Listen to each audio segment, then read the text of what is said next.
ಯಾ ನುಗ್ಗೆಕಾಯಿನ ಸುಮ್ಮನೆ ಸಾಂಬಾರು ಮಾಡ್ಕೊಂಡು ತಿನ್ನೋದಕ್ಕಿಂತ ಫ್ರೈ ಮಾಡ್ಕೊಂಡು ತಿಂದರೆ ಅದರದ್ದು ಟೇಸ್ಟ್ ಎನ್ಹ್ಯಾನ್ಸ್ ಅನಿಸುತ್ತೆ. I hope so. Yes, welcome back to ಲಿಯೋ ಲೀನು ಲಾಗ್ಸ್. ತಮ್ಮೆಲ್ರಿಗೂ ಇವತ್ತು ನುಗ್ಗೆಕಾಯಿನ ಹೇಗೆ ಫ್ರೈ ಮಾಡಿ ನಾವು ನಮ್ಮ ಮನೇಲಿ ಹೇಗೆ ಫ್ರೈ ಮಾಡ್ತೀವಿ ಅನ್ನೋದನ್ನು ತೋರಿಸ್ತೀನಿ. ಓಕೆ. ಎಸ್, ಫಸ್ಟು ಒಂದು ಬಾಣಲೆ ಇಟ್ಕೊಂಡಿದ್ದೀನಿ. ಅದು ಬಿಸಿ ಆಗಲಿ. ಆಯಿಲ್ ಎಂಥದ್ದು ಹಾಕೋದಿಲ್ಲ. ಅದರಲ್ಲಿ ಗ್ರೌಂಡ್ನಟ್, ಶೇಂಗಾ, ಪುಟಾಣಿ ಮತ್ತು ಜೀರಿಗೆ ಇದಿಷ್ಟನ್ನು ಜಸ್ಟ್ ಡ್ರೈ ರೋಸ್ಟ್ ಮಾಡ್ಕೊಳ್ಳಿ. ಓಕೆ. ಬ್ಯಾಕ್ಗ್ರೌಂಡಲ್ಲಿ ನನ್ನ ಮಕ್ಕಳದು ಮ್ಯೂಸಿಕ್ ಬರ್ತಿರತ್ತೆ, ನಿಮಗದು ಗೊತ್ತು. ದಯವಿಟ್ಟು ಯಾರು ತಪ್ಪು ತಿಳ್ಕೊಬೇಡಿ. ನಾನು ಸುಮಾರು ವೀಡಿಯೋಸಲ್ಲಿ ಹೇಳಿದ್ದೀನಿ, I am a mom of two, they are so small. Yes, ಇದು ಒಂದು 5 to 6 ಮಿನಿಟ್ಸ್ ಬೇಕಾಗುತ್ತೆ ಇದು. ಓಕೆ. ಒಂಚೂರು ರೋಸ್ಟ್ ಆಗಲಿ ಅದು ಗ್ರೌಂಡ್ನಟ್ ಎಲ್ಲ. ಮೂರನ್ನು ಒಟ್ಟಿಗೆ ಹಾಕ್ಕೊಳ್ಳಿ, ಏನು ತೊಂದರೆ ಇಲ್ಲ. ಶೇಂಗಾ ಮತ್ತು ಪುಟಾಣಿ ಆ್ಯಂಡ್ ಜೀರಿಗೆ ಮೂರನ್ನು ಒಟ್ಟಿಗೆ ಹಾಕ್ಕೊಳ್ಳಿ, ಸ್ವಲ್ಪ ರೋಸ್ಟ್ ಮಾಡಿ. ಓಕೆ.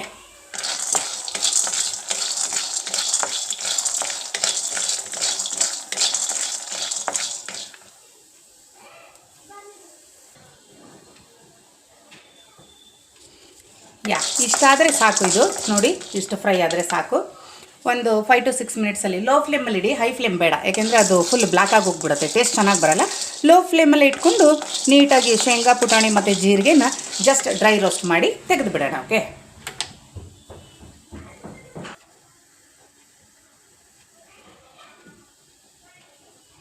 ಈಗ ಅದೇ ಬಾಣಲೆಗೆ ಒಂದು 3 ಟೇಬಲ್ ಸ್ಪೂನ್ ಆಯಿಲ್ ಹಾಕೊಳ್ಳೋಣ.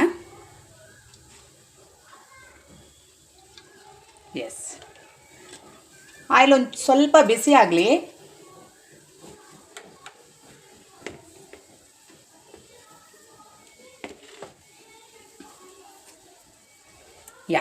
ಆಯಿಲ್ ಬಿಸಿಯಾಗಿದೆ. ಈಗ ನಾನು 2 ನುಗ್ಗೆಕಾಯಿನ ಚೆನ್ನಾಗಿ ತೊಳೆದು ಕಟ್ ಮಾಡಿ ತೊಗೊಂಡಿದ್ದೀನಿ, ಅದನ್ನು ಹಾಕೋಣ. ಓಕೆ.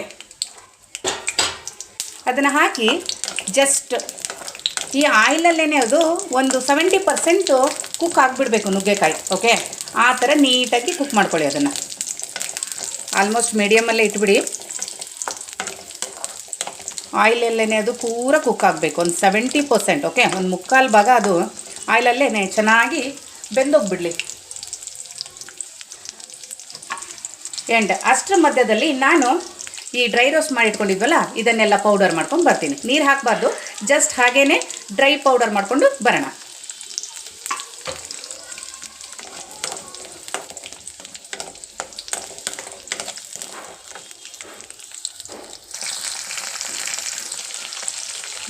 ಇಷ್ಟು ಕುಕ್ ಆದರೆ ಸಾಕು ಈಗ. ಓಕೆ.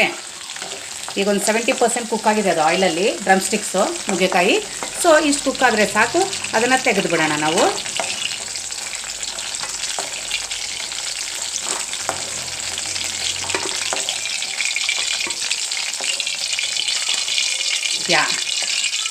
ಈಗ ಅದೇ ಆಯಿಲಿಗೆ, ಈಗ ನಾವೇನು ಫ್ರೈ ಮಾಡ್ಕೊಂಡ್ವಿ ಅಲ್ಲ, ಅದೇ ಆಯಿಲಿಗೆ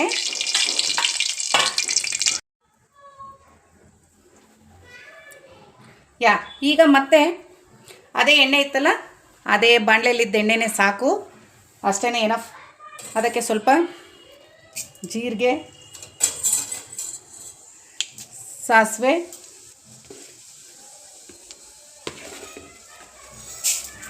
ಒಂದು ಸ್ಪೂನು ಉದ್ದಿನಬೇಳೆ. ಓಕೆ. ಉದ್ದಿನಬೇಳೆ ಹಾಕಿ ಸ್ವಲ್ಪ ಅದೊಂಚೂರು ಬ್ರೌನಿಷ್ ಆಗಲಿ ಉದ್ದಿನಬೇಳೆ.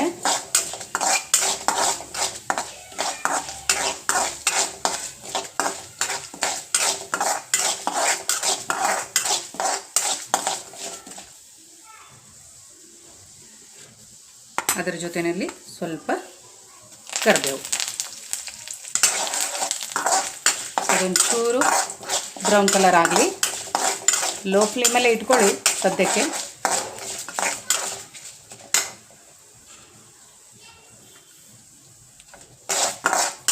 ಎಸ್, ಉದ್ದಿನಬೇಳೆ ಇಷ್ಟ ಆದರೆ ಸಾಕು.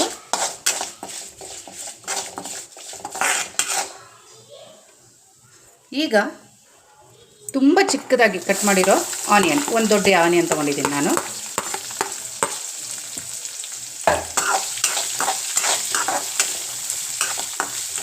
ಆನಿಯನ್ ಹಾಕಿ ಆನಿಯನ್ ಪೂರ ಟ್ರಾನ್ಸ್ಪರೆಂಟ್ ಆಗೋವರೆಗೂ ಸ್ವಲ್ಪ ಅದನ್ನು ಹಾಗೇ ಬಾಡಿಸ್ಬಿಡಿ.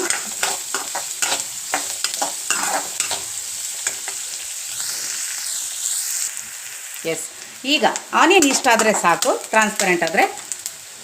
ಫ್ಲೇಮ್ನ ಕಮ್ಮಿ ಮಾಡಿಕೊಂಡು ಈಗ ನಿಮಗೆ ಖಾರಕ್ಕೆ ಎಷ್ಟು ಬೇಕೋ ಅಷ್ಟು ಚಿಲ್ಲಿ ಪೌಡರ್, ಖಾರದ ಪುಡಿ ಮತ್ತು ಸಾಲ್ಟ್, ಅದರ ಜೊತೆಯಲ್ಲಿ ಸ್ವಲ್ಪ ಟರ್ಮೆರಿಕ್, ಅರಿಶಿಣ ಪುಡಿ ಇಷ್ಟು ಹಾಕ್ಕೊಂಡು ಒಂದು ಸಲ ಸೌಟ್ ಮಾಡ್ಕೊಳ್ಳಿ ಅದನ್ನು ಆಯಿಲಲ್ಲೇ, ಹಾಗೆ ಒಗ್ಗರಣೆಲಿ. ಎಸ್, ಈಗ ನೀವೇನು ಮಾಡಬೇಕು, ಇದಕ್ಕೆ ನಾವು ಆವಾಗಲೇ ಫ್ರೈ ಮಾಡಿಟ್ಟಿದ್ವಲ್ಲ ಆಯಿಲಲ್ಲಿ, ಆ ನುಗ್ಗೆಕಾಯಿ ಜೊತೆಗೆ ಪೌಡ್ರ್ ಮಾಡ್ಕೊಂಡಿದ್ವಲ್ಲ ಡ್ರೈ ಪೌಡರ್, ಶೇಂಗಾ ಪುಟಾಣಿ ಮತ್ತು ಶೇಂಗಾ ಪುಟಾಣಿ ಜೀರಿಗೆ ಜೊತೆಯಲ್ಲಿ ಇನ್ನೊಂದು ನಾನು ಹೇಳಿಲ್ಲ ವಿಡಿಯೋದಲ್ಲಿ, ಇದನ್ನು ಹಾಕೋಬೇಕು, ಯಾವುದು, ಬೆಳ್ಳುಳ್ಳಿ. ಓಕೆ, ಬೆಳ್ಳುಳ್ಳಿ ಇಷ್ಟನ್ನು ಹಾಕಿ ಸ್ವಲ್ಪ ಒಂದು 2 ರಿಂದ 3 ಸೆಕೆಂಡ್ ಅಷ್ಟೇ ಜಸ್ಟ್ ಹಿಂಗೆ ಸೌಟ್ ಮಾಡಿ, ಆಮೇಲೆ ಇದಕ್ಕೆ ಹುಣಸೆ ರಸ. ಓಕೆ, ಹುಣಸೆ ರಸ ಹಾಕಿಬಿಡಿ ಇದಕ್ಕೆ.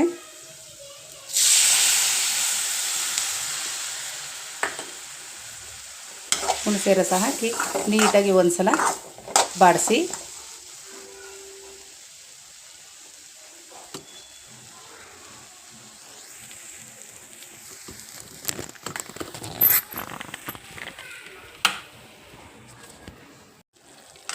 ಎಸ್, ಈಗ ಹುಣಸೆಹಣ್ಣಿನ ರಸ ಎಲ್ಲ ಹಾಕಿದ್ಮೇಲೆ ಒಂದು ಸಣ್ಣ ಟೀ ಕುಡಿಯೋ ಗ್ಲಾಸಲ್ಲಿ 1 ಗ್ಲಾಸ್ ನೀರನ್ನು ಹಾಕಿ ಒಂದು 3 to 4 ಮಿನಿಟ್ ಲಿಡ್ ಕ್ಲೋಸ್ ಮಾಡಿ ಸ್ವಲ್ಪ ಅದು ಕುಕ್ ಆಗಲಿ. ಓಕೆ, ಒಂದು 3 to 4 ಮಿನಿಟ್ ಅಷ್ಟೇ.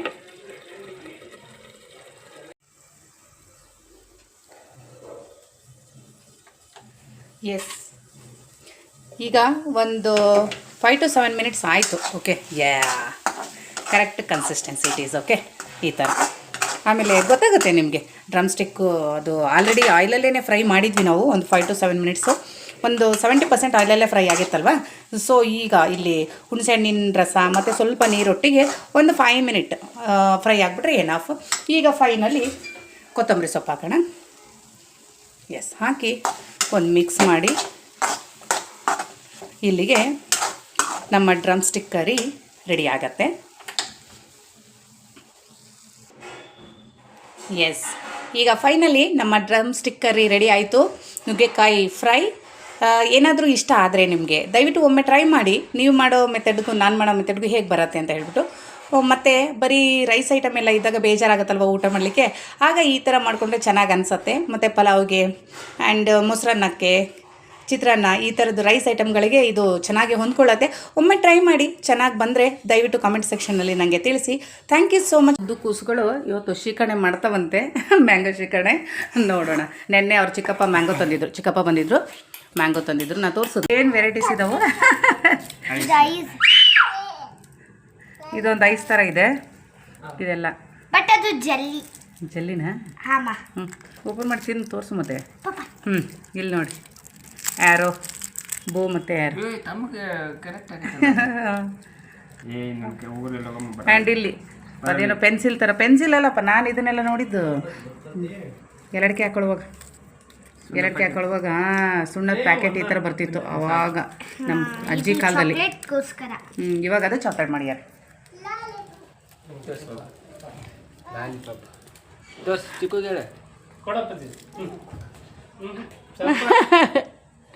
ಅವ್ರ ಚಿಕ್ಕಪ್ಪ ಅಂದರೆ ಸಿಕ್ಕಾಪಟ್ಟೆ ಇಷ್ಟ ಅವನಿಗೆ. ಮಲ್ಗಕ್ಕೆ ಹೋಗಿದ್ದವನು ಬೆಡ್ರೂಮಿಗೆ, ಅವ್ರು ಚಿಕ್ಕ ಬಂದರು ಅಂದ ತಕ್ಷಣ ಓಡ್ ಬಂದವನೆ. ಏನದು ಬಾರ ಇಲ್ಲಿ ತೋರ್ಸು, ನಮಗೂ ಕೊಡೋ. ಅಯ್ಯೋ ಬೇಡ ಮಗನೇ. ಯಾರು ತಂದಿದ್ದು ಪಾಪು? ಯಾರು ತಂದಿದ್ದಪ್ಪ ಅದು? ಈ ಕಡೆ ತಿರ್ಗಿ ಹೇಳು, ಯಾರು ತಂದಿದ್ದು? ಹಾಂ, ಥ್ಯಾಂಕ್ ಯು ಹೇಳಿ ಚಿಕ್ಕಗೆ. ಹಾಂ, ಅದು ಐಸ್ ಥರ ಇತ್ತಲ್ಲ, ಇದನ್ನ ಅವಳು ಓಪನ್ ಮಾಡಿದ್ಲು. ಹಾಂ, ಇದು ಟೇಸ್ಟಿ. ಅಯ್ಯಯ್ಯೋ ಮಾಡ್ತಿರೋದು ನೋಡ್ರಿ ಇವು.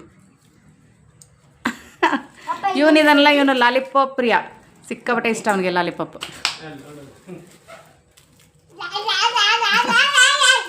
ಅವ್ರ ಚಿಕ್ಕಪ್ಪ ಅವ್ರದ್ದೇ ಶಾಪ್ ಇದೆ, ಗ್ರೋಸರಿ ಶಾಪ್, ರಿಟೇಲರ್ ಶಾಪ್.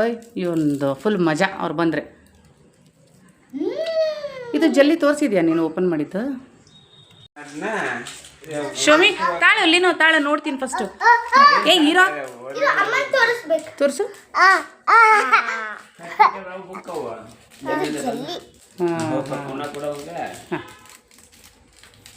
ಅದು ತುಂಬಾ ಟೇಸ್ಟಿ ಇರ್ತದೆ. Mango season. ಹೋದ ಅವ್ರ ಡ್ಯಾಡಿ ನೋಡಿ ಓಡೋದ. ಎಷ್ಟು ಜಾನು ಮಾಡ್ತಾ ಇದ್ದಾಳೆ ನೋಡೋಣ. ಹಾಂ ಪಟಾಪಟ್ ಮಾಡ್ಬೇಕಪ್ಪ. ಹ್ಞೂ ಏನು ಹಾಕ್ತಿ ಅಂತ ಹೇಳ್ಬೇಕು. ಏಲಕ್ಕಿ ಪೌಡರ್ ಹ್ಞೂ and jaggery sugar, jaggery juice. Yes syrup ಹೇಳ್ಬೇಕು ಅದಕ್ಕೆ. ಓ ಹ್ಞೂ ಸ್ವಲ್ಪ ಹಾಕೋ ಫಸ್ಟು, ಕನ್ಸಿಸ್ಟೆನ್ಸಿ ನೋಡ್ಕೊ, ಕಲಸಿ ಒಂದು ಮಿಕ್ಸಪ್ ಮಾಡಿ ತಮ್ಮನಿಗೂ ಕೊಡಪ್ಪ, ಅವನು ಮಾಡಲಿ. ಕೂತು ಮಗನೆ, ನೀನು ಕೂತ್ಕೊ ಮಗನೆ, ಕೂತ್ಕೊ ಕೊಡ್ತಾಳೆ. ಓಪ ಏ ಅದು ಜ್ಯೂಸ್ ಕೊಡಮ್ಮ, ಜಾಗರಿ ಜ್ಯೂಸು. ಅದನ್ನೇ ಕೇಳಿದ್ದವನು. ಕೊಡು.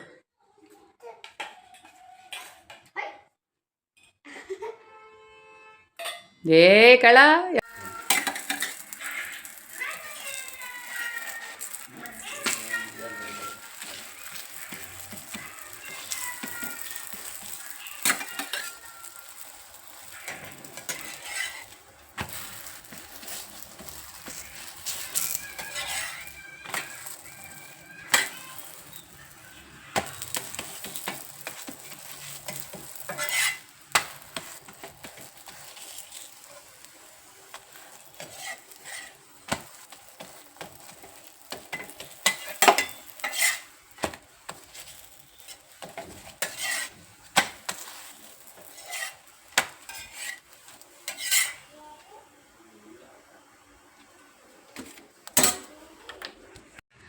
ಇಬ್ಬರು ಮಕ್ಕಳು ಸೇರಿ ಶಿಕಣೆ ಮಾಡಿದ್ರು, ಹಂಗು ಹಿಂಗು ಹೆಂಗೆಂಗೋ ಮಾಡಿ ನಾವು ತಿನ್ನೋಕೆ ಬೇರೆ ಮಾಡ್ಕೊಂಡಿದ್ವಿ. ಇದು ಇವ್ರದ್ದು ವೀಡಿಯೋಗೋಸ್ಕರ ನಾವು ಮಾಡ್ತೀವಿ ಅಂತ ಹೇಳಿದ್ಲು. So she has done.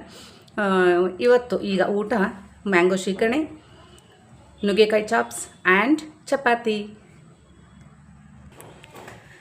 ಇವಾಗ ಊಟ ಮಾಡ್ತೀವಿ. ಊಟ ಆದಮೇಲೆ ಅಲ್ಲಿ ಸ್ವಲ್ಪ ಜಾತ್ರೆ ಇದೆ ಅಂತ ಹೇಳಿದ್ದೆ ಅಲ್ಲ, ಆ ಜಾತ್ರೆ ಹತ್ರ ಕೂಡ ಹೋಗಬೇಕು. ಅಲ್ಲೂ ಏನೆಲ್ಲ ಆಗತ್ತೆ ಅನ್ನೋದನ್ನು ನಿಮ್ಮ ಜೊತೆ ನಾನು ಶೇರ್ ಮಾಡ್ತೀನಿ.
ಸಂಜೆ ಹೋಗಿದ್ವಿ ನಾವು, ಊಟ ಎಲ್ಲ ಮಾಡಿಕೊಂಡು ಸ್ವಲ್ಪ ಹೊತ್ತು ರೆಸ್ಟ್ ಮಾಡಿ ದೇವಸ್ಥಾನಕ್ಕೆ ಹೋಗಿದ್ವಿ. ಇದು ಬಸವೇಶ್ವರ ದೇವಸ್ಥಾನದ್ದು, ದುಂಡಿ ಬಸವೇಶ್ವರ ದೇವಸ್ಥಾನ ಅಂತ ಹೇಳಿ ನಾನೊಮ್ಮೆ ತೋರಿಸಿದ್ದೆ ಅಲ್ಲ, ಅದ್ರ ಜಾತ್ರೆ ಇದೆ ನೆಕ್ಸ್ಟ್ ತೋರಿಸಿ ಅಂತ, ಅದೇ ಜಾತ್ರೆ ಇದು. ಸಿಂಪಲಾಗಿ ಮಾಡ್ತಾರೆ. ಬಟ್ ನಮ್ಮೂರಲ್ಲಿ ನಾವೆಲ್ಲರೂ ನಂಬಿರೋದು ಏನಂದರೆ, ಕೇಳಿದ್ದೆಲ್ಲದನ್ನು ಕೊಡುವಂಥ ದೈವ ಇದು ಬಸವೇಶ್ವರ ಅಂತ ಹೇಳಿ. ಅಂದರೆ ಅದರದ್ದು ಹೆಸರೇ ಹಾಗಿದೆ, ಹೊರಗುರು ದುಂಡಿ ಬಸವೇಶ್ವರ ಅಂತ ಹೇಳಿಬಿಟ್ಟು. ನಿಜವಾಗ್ಲೂ ಖುಷಿ ಆಯಿತು. ಹೋಗಿ ಬಂದ್ವಿ ಆ್ಯಕ್ಚುಲಿ ನೆನ್ನೆ ನೈಟ್. ಇವತ್ತು ನಾನು ವಾಯ್ಸ್ ಓವರ್ ಕೊಡ್ತಾಯಿದ್ದೀನಿ ಈ ಇದಕ್ಕೆ. ಆ್ಯಂಡ್ ಇದು ಹಾರ್ಸ್ ಇತ್ತಲ್ಲ, ಇದು ಹೃದಯ ಸಮುದ್ರ ಕಲಕಿ ಅಂತ ಹೇಳಿ ಕುಮಾರ್ ಬಂಗಾರಪ್ಪ ಅವ್ರದ್ದು ಒಂದು ಮೂವಿ ಉಂಟಲ್ಲ, ಅದರದ್ದು ಸಾಂಗಿಗೆ ತುಂಬ ಚೆನ್ನಾಗಿ ಮಾಡ್ತಾಯಿತ್ತು. ಅದು ನಿಜವಾಗ್ಲೂ ಖುಷಿಯಾಯಿತು. ಮೀನ್ಸ್ ಅವರಿಬ್ಬರು ಇದ್ದಾರಲ್ಲ ಪಕ್ಕನಲ್ಲಿ, ಅವರು ಟ್ರೈನರ್ಸ್ ಅನಿಸುತ್ತೆ, ಅದಕ್ಕೆ ಅದೇ ಟ್ರೈನ್ ಮಾಡಿರೋರು ಅನಿಸುತ್ತೆ. ಬಟ್ ಅದು ಕೂಡ ಎಲ್ಲ ಜನರನ್ನು ತುಂಬ ಖುಷಿ ಪಡಿಸ್ತಾ ಇತ್ತು. ತಾನು ಕೂಡ ಡ್ಯಾನ್ಸ್ ಮಾಡಿ ಪಾಪಚ್ಚಿ.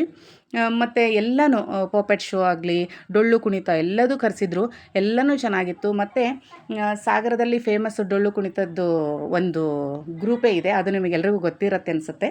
ಬಟ್ ಇಲ್ಲಿ ಬಂದಿದ್ದು ಯಾವುದು ಅಂತ ನಮಗೆ ಗೊತ್ತಾಗಿಲ್ಲ. But they also done nice. ನೀವೆಲ್ಲ ನೋಡಿದ್ರಿಲ್ಲ, ಅವ್ರು ಕೂಡ ತುಂಬಾ ಚೆನ್ನಾಗಿ ಮಾಡಿದ್ರು. ಎಲ್ಲ ಥರದ್ದು ಪಪೆಟ್ ಶೋಸು ಮತ್ತು ಹಾರ್ಸ್ ಶೋ ಆ್ಯಂಡ್ ಅದು ಡೊಳ್ಳು ಕುಣಿತ ಎಲ್ಲನೂ ಕರೆಸಿದ್ರು. ಎಲ್ಲರೂ ಕೂಡ ತುಂಬಾ ಚೆನ್ನಾಗಿ ಮಾಡಿದ್ರು. ಖುಷಿ ಆಯಿತು ನೋಡಿ, ಮಕ್ಕಳಿಗೂ ತೋರಿಸಿದ್ರೆ ಅದು ಅವರಿಗೂ ಖುಷಿ ಅಲ್ವಾ. ಸೊ ನಾವು ಹೋಗಿ ಅರೌಂಡು 11:30 ಹಾಗೆ ಮನೆಗೆ ಬಂದ್ವಿ ನಾವು ನೈಟ್. It was nice. ಮತ್ತು ಜಾನು ಕೂಡ ಜಂಪಿಂಗ್ ಬೆಡ್ಡು ಅದೆಲ್ಲ ಅಲ್ಲಿ ಆಟಗಳಿತ್ತು, ಅದೆಲ್ಲ ಗೇಮ್ಸ್ ಆಡಿಕೊಂಡು ಖುಷಿಯಾಗಿ ಎಂಜಾಯ್ ಮಾಡಿಕೊಂಡು ಬಂದಳು. ಬಟ್ ಲಿನುಗೆ ಆಟ ಆಡಿಸಿಲ್ಲ, ಬಿಕಾಸ್ ಅವ್ನು ಸಣ್ಣವನಲ್ವ, ಅಲ್ಲಿ ಜಂಪಿಂಗ್ ಬೆಡ್ಡಲ್ಲಿ ಅವರು ಇವರು ಆಚೆ ಈಚೆ ಎಲ್ಲ ಇರ್ತಾರೆ. ಸೊ ಅವನಿಗೆ ಹರ್ಟ್ ಆಗ್ಬೋದು ಅನ್ನೋ ವಿಷಯಕ್ಕೆ ನಾವು ಆಡಿಸ್ತಿಲ್ಲ ಜಂಪಿಂಗ್ ಬೆಡ್ನ. ಆ್ಯಂಡ್ ಜಾನು ಮಾತ್ರ ತುಂಬ ಖುಷಿಪಟ್ಲು. ಆ್ಯಂಡ್ ಒನ್ ಮೋರ್ ಥಿಂಗ್, ನಮ್ಮ ಫ್ಯಾಮಿಲಿ ವೀಡಿಯೋಸ್ ಏನಾದರೂ ನಿಮಗೆ ಇಷ್ಟ ಆಗ್ತಾಯಿದ್ರೆ ದಯವಿಟ್ಟು ಲಿಯೋ ಲೀನು ವ್ಲಾಗ್ಸ್ನ ಸಬ್ಸ್ಕ್ರೈಬ್ ಮಾಡ್ಕೊಳ್ಳಿ. ನಮ್ಮ ವೀಡಿಯೋಸ್ನ ಫ್ರೆಂಡ್ಸ್ ಮತ್ತು ಫ್ಯಾಮಿಲಿ ಒಟ್ಟಿಗೆ ಶೇರ್ ಮಾಡಿ. ಮತ್ತು ಮುಂದೆ ನಾನು ಮತ್ತೊಂದು ವೀಡಿಯೋನಲ್ಲಿ ನನ್ನ ಫ್ಯಾಮಿಲಿ ಒಟ್ಟಿಗೆ ನಿಮ್ಮನ್ನು ಭೇಟಿ ಆಗ್ತೀನಿ. ಅಂಟಿಲ್ ದೆನ್ ಟೇಕ್ ಕೇರ್, ಬಾಯ್.